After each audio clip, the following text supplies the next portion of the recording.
જય હિન્દ મિત્રો, ધ્યેય કમ્પ્લીટમાં તમારું સ્વાગત છે। તો મિત્રો આજે આપણે જોવાના છે 15 મે 2026ના પરીક્ષામાં પૂછાવાની શક્યતા છે એવા કરંટ અફેર્સના 15 પ્રશ્નો। મિત્રો આ એવા પ્રશ્નો છે કે જે પરીક્ષામાં પૂછાવાની શક્યતા ધરાવે છે। મિત્રો આ પ્રશ્નો જે છે આપણે માત્ર ને માત્ર 5 જ મિનિટની અંદર કવર કરવાના છે। તો મિત્રો જો તમારે શક્ય હોય તો લખી લેજો તમારી નોટમાં આ પ્રશ્નોને, જેથી કરીને તમારે જ્યારે પણ એનું રિવિઝન કરવાનું થાય ત્યારે તમે એનું સરળતાથી રિવિઝન કરી શકો। ત્યાર પછી છેલ્લે શું થાય છે મિત્રો કે આપણે જે એક્ઝામની ડેટ આવે છે અને પછી જો આપણે કરંટ અફેર્સની તૈયારી કરવા વરગીએ છીએ ઓકે, ત્યારે શું થાય છે, ત્યારે કરંટ અફેર્સ આપણે ભેગું કરી શકતા નથી। મિત્રો રોજે રોજનું કરંટ અફેર્સ તમે રોજે રોજ કરતા રહેશો તો તમને ઘણો ફાયદો થશે ઓકે। એટલે મિત્રો એક મારી સલાહ છે કે કરંટ અફેર્સ તમે જે છે એ રોજે રોજનું તમે તૈયાર કરતા જજો, જો શક્ય હોય તો તમે તમારી નોટમાં એને લખી લેજો। તો ચાલો મિત્રો પ્રશ્નોની શરૂઆત કરીએ છીએ। પ્રશ્ન પહેલો જોઈએ, ભારતના ઇન્વેસ્ટ ભવિષ્ય માટે ગરુડા પહેલનો પ્રસ્તાવ કોણે રાખ્યો છે? તો એ રાખ્યો છે સેબીએ।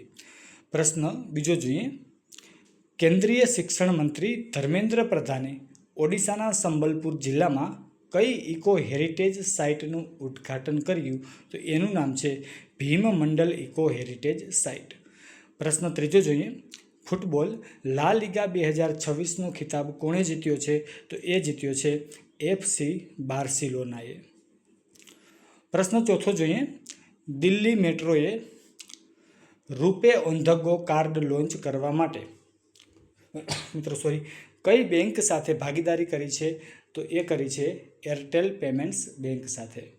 પ્રશ્ન પાંચમો જોઈએ, ગુજરાતની કઈ યુનિવર્સિટીએ સમાજશાસ્ત્રના અભ્યાસક્રમમાં મોદી તત્વ મોડ્યુલ સામેલ કર્યું છે? તો એનું નામ છે MS યુનિવર્સિટી વડોદરા।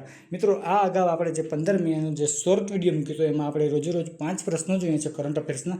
એમાં મિત્રો મેં આ પ્રશ્ન લીધો હતો અને એમાં મિત્રો મારા જવાબમાં ભૂલથી એવું લખાઈ ગયું હતું કે ગુજરાત યુનિવર્સિટી અમદાવાદ, પણ મિત્રો ગુજરાત યુનિવર્સિટી અમદાવાદ નથી આવતું, અહીંયા આવે છે MS યુનિવર્સિટી વડોદરા ઓકે। તો ચાલો આગળ વધીએ છીએ। પ્રશ્ન છઠ્ઠો જોઈએ, સિનેબેક્સ 2 ભારત અને કયા દેશ વચ્ચેનો દ્વિપક્ષીય અભ્યાસ છે? તો બીજો દેશ છે કોણ છે? તો કે કંબોડિયા છે।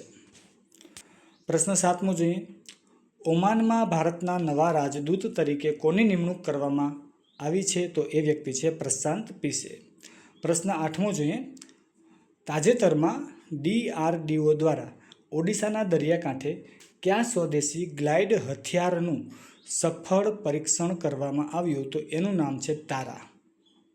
પ્રશ્ન નવમો જોઈએ, તાજેતરમાં નવી દિલ્હીમાં યોજાઈ રહેલી બ્રિક્સ વિદેશી મંત્રીઓની બેઠકની અધ્યક્ષતા કોણ કરશે? તો એ કરશે doctor S Jaishankar.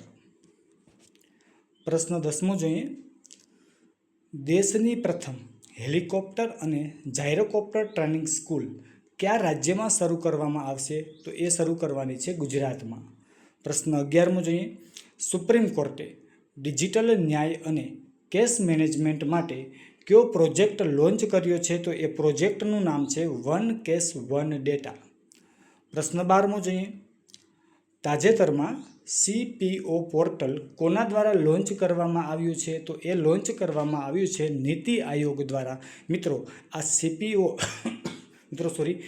CPO portal છે એનું પૂરું નામ છે સેન્ટ્રલ પ્રભારી ઓફિસર।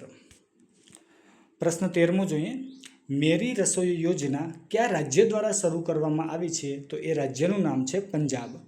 પ્રશ્ન 14મો જોઈએ, 10મો હિન્દ મહાસાગર સંવાદ ક્યાં યોજાયો હતો? તો એ યોજાયો હતો નવી દિલ્હીમાં।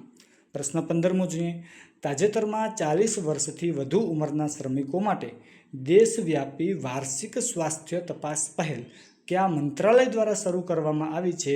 તો એ કરવામાં આવી છે શ્રમ અને રોજગાર મંત્રાલય દ્વારા। તો મિત્રો આ હતા 15 મે 2026ના પરીક્ષામાં પૂછાવાની શક્યતા છે એવા કરંટ અફેર્સના પ્રશ્નો। મિત્રો જો હજી સુધી તમે આપણી ચેનલને સબસ્ક્રાઈબ ન કરી હોય તો ચેનલને સબસ્ક્રાઈબ કરી લેજો અને મિત્રો આ વિડીયોને તમે તમારા દરેક મિત્રોને શેર કરી દેજો।